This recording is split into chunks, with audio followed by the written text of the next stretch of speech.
తెలివి తక్కువడు తెలియదు ఆయనకు. మైనర్ బాలిక మీద హనీ ట్రాప్ కేసు పెట్ట నీకు రాదు. ఎందుకంటే మైనర్ మీద ఒక 25 ఏళ్ళ అడ్డగాడిగా లైంగిక వేధింపులు చేసినప్పుడు హనీ ట్రాప్ కాదు. ఆమె హనీ ట్రాప్ చేసినా నువ్వు ట్రాప్ అయినావు దాంట్లో. దయచేసి అర్థం చేసుకోవాలి. ఇంకోటి ఏం చేసినారు బండి సంజయ్ గారు చివరికి? మొదట్లో ఏమో ఎలక్షన్లు వస్తేనేమో మతం వాడుకుంటాడు. ఇవాళ కొడుకులు లుచ్చా పనులు చేస్తే నేను బీసీ బిడ్డను, నా మీద అరాచకం జరుగుతుందంటాడు. చిన్నపిల్లల్ని రాజకీయాలకు తీసుకురావద్దంటాడు. 25 ఏళ్ళ అడ్డగాడిద చిన్నపిల్లగాడా? ఆ 17 ఏళ్ళ మైనర్ బాలిక చిన్నపిల్లనా? లేకపోతే నీ 25 ఏళ్ళ అడ్డగాడిద మైనర్ రావాడు? అడ్డగాడిద పనులు చేసి చిన్నపిల్లల్ని రాజకీయాలకు తీసుకురావద్దంటావా? ఈ సంస్కారం నీ కొడుకుది ఎక్కడి నుంచి రాలే బండి సంజయ్?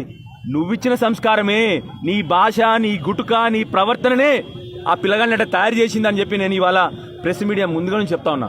ఆ పిల్లగాడు అట్లా తయారైందంటే ఒకటా రెండా ఎన్ని నేరాలు చేసిన పిల్లగాడు మీ అందరికి తెలియదా? కొట్టుడు, ర్యాగింగు, బుల్లింగు, కాలేజీలలో అమ్మాయిలు వెనుక పడడము, వందల నేర చరిత్ర ఉన్న పిల్లగాడైనా ఎక్కడి నుంచి వచ్చింది ఆ సంస్కారం? ఆయనకు నువ్వు నేర్పించిన సంస్కారమే కదా బండి సంజయ్. నువ్వు మాట్లాడే భాష ఒకరు పుట్టుక గురించి మాట్లాడతావు.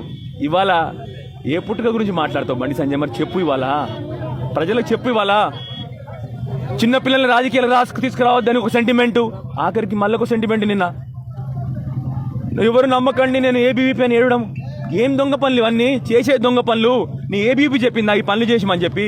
నీ ఆర్ఎస్ఎస్ చెప్పిందా ఈ పనులు చేయమని చెప్పి? నేను దయచేసి నా ఏబీవీ మిత్రుల్ని, ఆర్ఎస్ఎస్ మిత్రుల్ని కూడా కోరుతా ఉన్నాను నేను.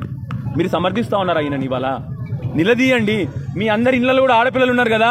ఒక మైనర్ బాలికకు జరిగిన అన్యాయం అని నిలదీయకపోతే రేపు పొద్దున ఎడిపోతుంది సమాజము.